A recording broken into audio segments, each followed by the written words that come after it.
Assalamualaikum warahmatullahi wabarakatuh.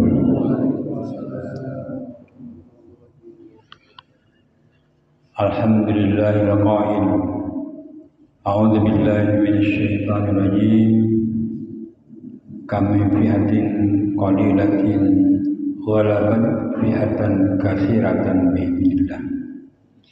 Allahumma as-sabirin. Asyhadu an la ilaha illallah wa asyhadu anna Muhammadar Rasulullah. Allahumma shalli wa sallim ala hadzal nabiyil karim Nabiyyina Muhammadin wa ala alihi wa ashabihi ajma'in, amma ba'd. Hadirin wal hadirat jamaah salat subuh Masjid Besar Nur Muhammad yang mudah-mudahan selalu dalam rahmat barakah ampunan dari Allah Subhanahu wa Ta'ala. Amin. Kembali Allah mempertemukan kita dalam subuh di Jumat hari ini, Jumat tepatnya pada tanggal 2 Jumadil Akhir, Jumadil Tsaniyah di tahun 1445 Hijriah ini. Tentu kita memulai hidup di pagi Allah ini, di pagi karunia Allah ini, dengan memulai dengan niat agar sepanjang hari ini kita mampu melihara jiwa keislaman dan keimanan sebagaimana yang telah dilakukan Rasulullah dengan para sahabatnya. Setiap pagi melakukan hal yang kita kerjakan sebagaimana pagi ini juga. Jamaah rahimakumullah, prinsip kehidupan kita ini yang harus dijaga dengan benar adalah keyakinan kita. Berkeyakinan yang benar ini harus dikawal terus, dan pengawalan ini akan lebih keras lagi ketika kita menyadari berada di akhir zaman. Banyak prediksi Rasulullah bahwa kehidupan di akhir zaman itu sesuatu yang sangat memprihatinkan dari kacamata konsis keagamaan. Salah satunya pernyataan Rasulullah bahwa banyak orang yang sholat hakikatnya juga bukan sholat dalam arti tidak memaknai makna sholat itu dalam kehidupan keseharian. Satu prinsip bahwa segala sesuatu ini itu semuanya diatur oleh Allah. Segala sesuatu ini terjadi dengan izin Allah. Sehingga ada seorang ustaz, seorang kiai, seorang ulama yang memberikan satu amalan. Di subuh ini kita membaca dzikir hauqalah, la haula wala quwwata illa billah. Kita baca dalam hitungan ganjil dan sekaligus memaknai tidak ada daya, tidak ada kekuatan yang terjadi baik pada diri, pada manusia kebanyakan, kecuali kekuatan yang diberikan Allah kepada kita, kepada kelompok masyarakat tertentu. Saya memulai ini karena rupanya kita penting untuk mengawal ketauhidan kita di saat berada di hari-hari terakhir ini. ketika Rasulullah wafat berjamaah. Dan pesan Rasulullah, setiap orang yang meninggal disegerakan untuk dimandikan, disegerakan untuk dikafani, diserahkan dan dikuburkan. Dan kita banyak mengamalkan itu. Tetapi ketika Rasulullah sendiri yang meninggal, sesuatu yang penting untuk kita ketahui, Rasulullah tidak segera dimandikan, dikafani, disolatkan dan dikuburkan.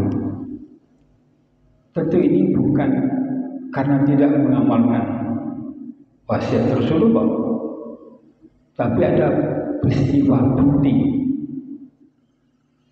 yang menyelimuti, yang menyebabkan tidak segeranya Rasulullah dimandikan, dikafani, disolatkan dan dikuburkan. Ada peristiwa yang sangat penting. Apa itu para jemaah? Terjadi diskusi besar antara para sahabat, baik dari kalangan sahabat Muhajirin maupun golongan Ansar. Siapakah pengganti Rasulullah?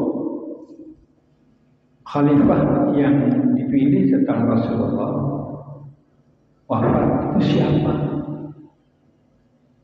Agar tidak berhenti kegiatan kepemimpinan di dalam Islam, maka terjadi tarik ulur, banyak diskusi bahwa yang menggantikan Rasulullah itu harus dari golongan ahli Madinah, golongan Ansar, karena yang menyambut dakwah Rasulullah dari mana-mana ke hijrah itu selalu tolak kecuali orang-orang ahli Madinah. Maka yang menggantikan kepemimpinan Islam pada waktu itu harus orang dari golongan Ansar. Orang-orang yang datang dari Makkah, orang-orang Muhajirin, menolak itu. Tidak bisa. Kehadiran Rasulullah tidak sendirian, didampingi oleh orang-orang Muhajirin. Dia meninggalkan anaknya, meninggalkan harta bendanya, meninggalkan kegiatan di Makkah. Dan itu pengorbanan yang luar biasa. Kami yang berhak, katanya orang Muhajirin. Maka kemudian berlangsung berjam-jam, berlama-lama, akhirnya tertundalah penyelesaian memandikan, mengkafani, mensolatkan dan menguburkan jasad suci Rasulullah. Maka berdirilah pada waktu itu sahabat Rasulullah yang bernama Umar bin Khattab. Umar bin Khattab ini berdiri. Cobalah kau ingat-ingat, ketika Rasulullah sudah mulai sakit dalam sebulan ini, siapa yang ditunjuk Rasulullah menggantikan imam sholat? Maka mulailah cair waktu itu. Iya, Abu Bakar katanya. Jadi menggantikan Rasulullah ketika sakit itu ternyata Abu Bakar As-Siddiq. Rasulullah sakit dan imamnya sholatnya di Madinah itu adalah Abu Bakar. Kecuali pada saat detik-detik Rasulullah mau wafat subuh itu, Rasulullah minta di Papa untuk menjadi imam, tetapi tidak bisa jadi imam. Waktu itu tetap imamnya adalah Abu Bakar, tetapi di belakangnya ada Rasulullah yang sujud disujudkan, rukuk dirukukkan. Saking pentingnya waktu itu sholat subuh, dan saat itu Rasulullah dalam hitungan menit wafat. Penting sekali. Tetapi yang ditanyakan oleh Umar, siapakah yang menggantikan imam pada waktu Rasulullah sakit sampai kepada akhir hayatnya? Maka disepakatilah, dialah Abu Bakar. Siapa yang menyertai Rasulullah hijrah dari Makkah ke Madinah? Abu Bakar. Dan ketika berkumpul para sahabat itu, apa kelebihan dari Abu Bakar itu? Abu Bakar itu punya kelebihan, katanya ingin melihat dari dekat wajah Rasulullah, melayani Rasulullah, dan dia akan lebih beruntung karena putrinya Siti Aisyah menjadi istri Rasulullah.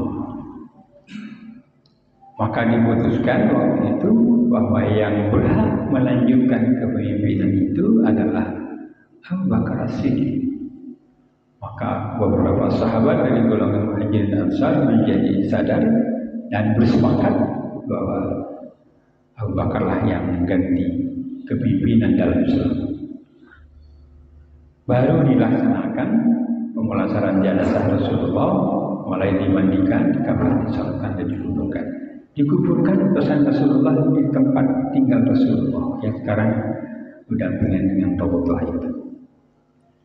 Apa yang terjadi bahwa kepemimpinan itu luar biasa pentingnya.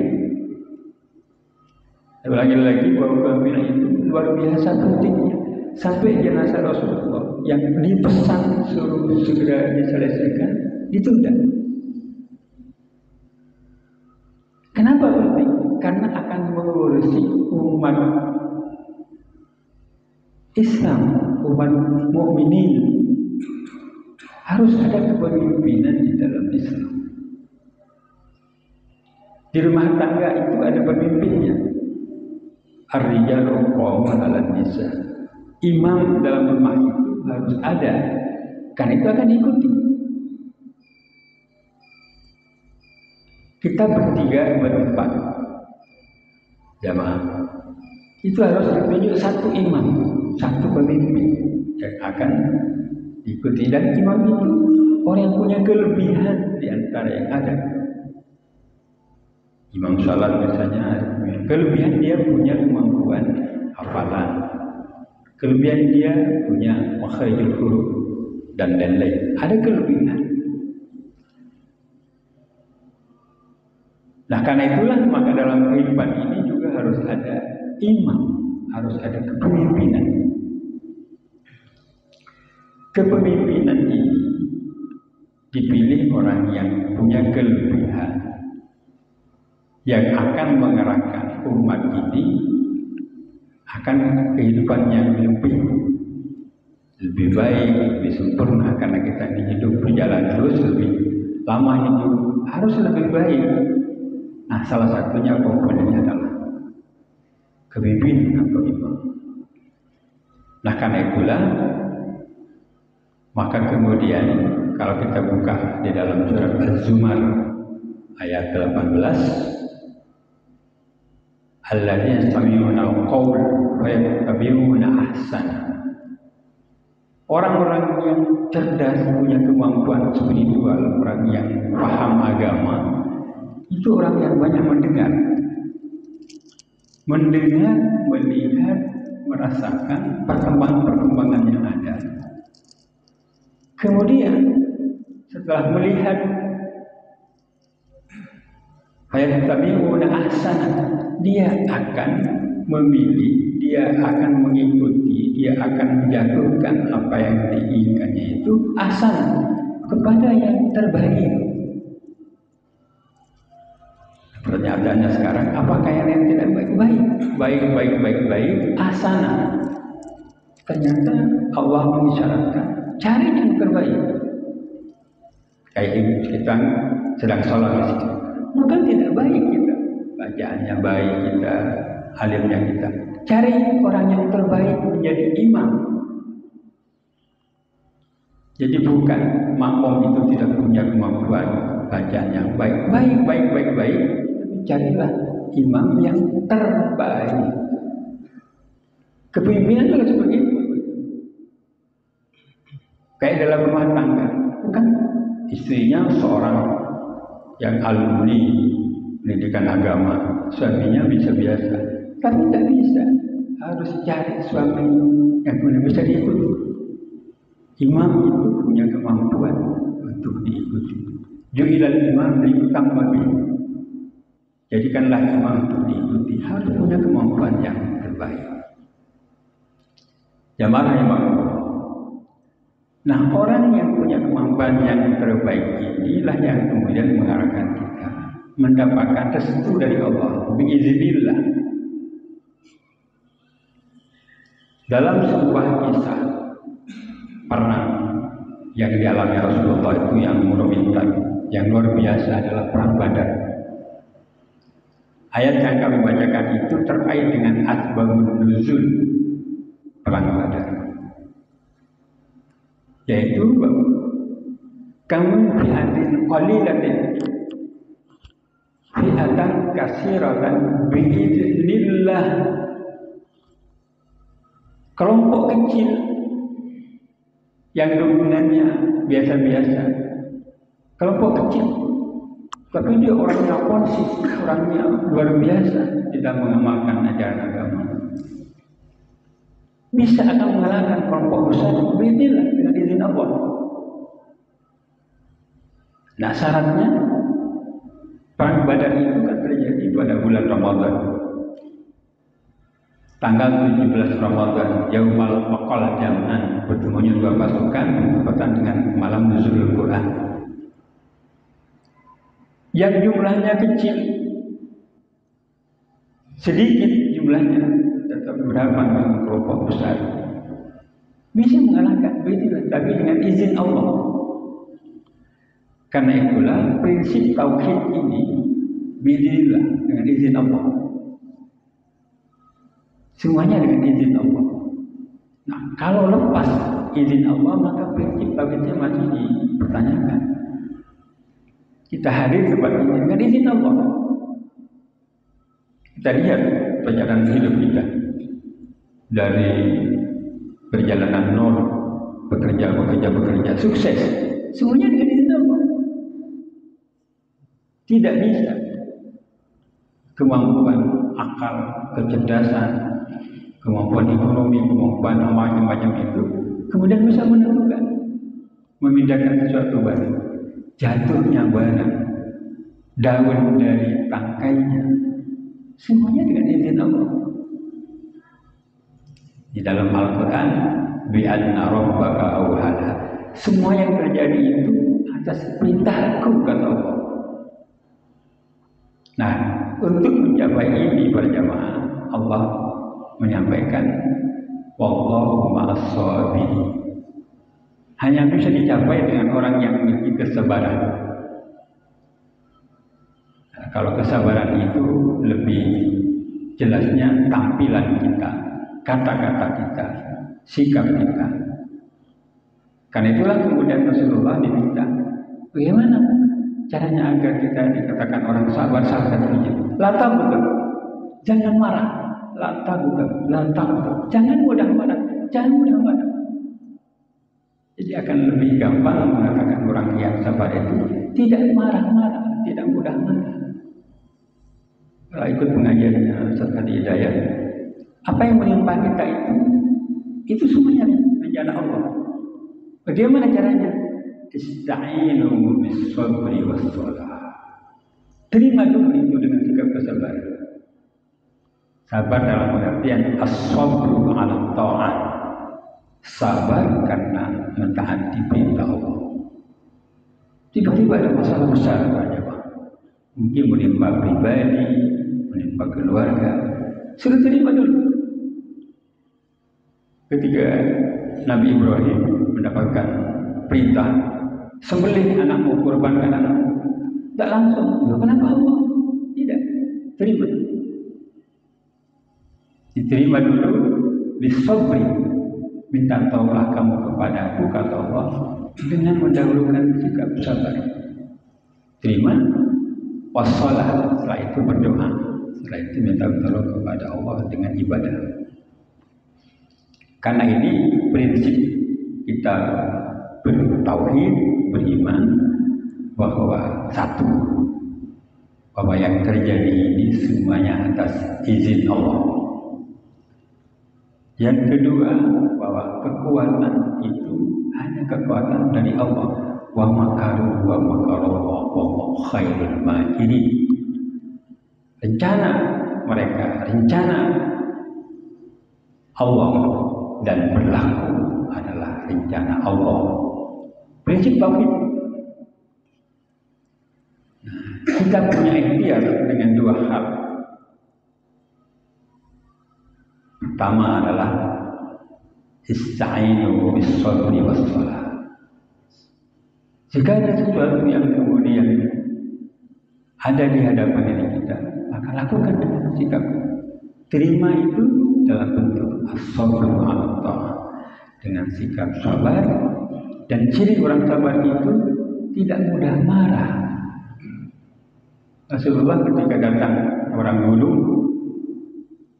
sudah ingin melampiaskan kemarahan, masuk ke Masjid Nabawi, waktu itu tidak sebagus sekarang, tidak sahabat berdiri mau menebas lehernya orang gunung itu. Rasulullah mengatakan, jangan, anak Muhammad, saya engkau jadi Muhammad, dengan selesai. Dia lakukan apa yang ditanyakan. Ternyata yang menarik dalam masalah zakat. Apa itu zakat? Zakat diambil sebagian dari orang yang berkecukupan, diberikan kepada orang yang tidak mampu. Menolong orang, mengangkat nasib orang yang lemah. Dan inilah kemudian mereka meloncat di hadapan Rasulullah. Dia bersyukur, ucapkan dua kalimat syahadat. Sikap Rasulullah seperti inilah yang kemudian menjadi dikagumi oleh umat, dan kita sebagai umatnya juga harus melakukan itu. Bis-sabri was-shalah. Jangan lupa bahwa kesabaran tidak cukup, maka harus dengan sikap memperbanyak berdoa kepada Allah. Karena itulah berjamaah kita bersama-sama mengawal keyakinan yang benar, pemahaman yang benar, dengan prinsip bahwa tauhid itu harus dipelihara dari saat kapanpun, dimanapun, terutama di suasana hari ini. Kepemimpinan menjadi penting, dan kita jatuhkan pimpinan kepada orang yang terbaik di antara yang baik. Tidak boleh membenci seseorang, tapi kita harus mampu menentukan pilihan yang terbaik di antara yang baik. Barangkali itu yang dapat saya sampaikan. Kita akhiri dengan doa kafaratul majelis. Subhanallahumma wa bihamdika asyhadu an la ilaha illa anta astaghfiruka wa atubu ilaik. Assalamualaikum warahmatullahi wabarakatuh.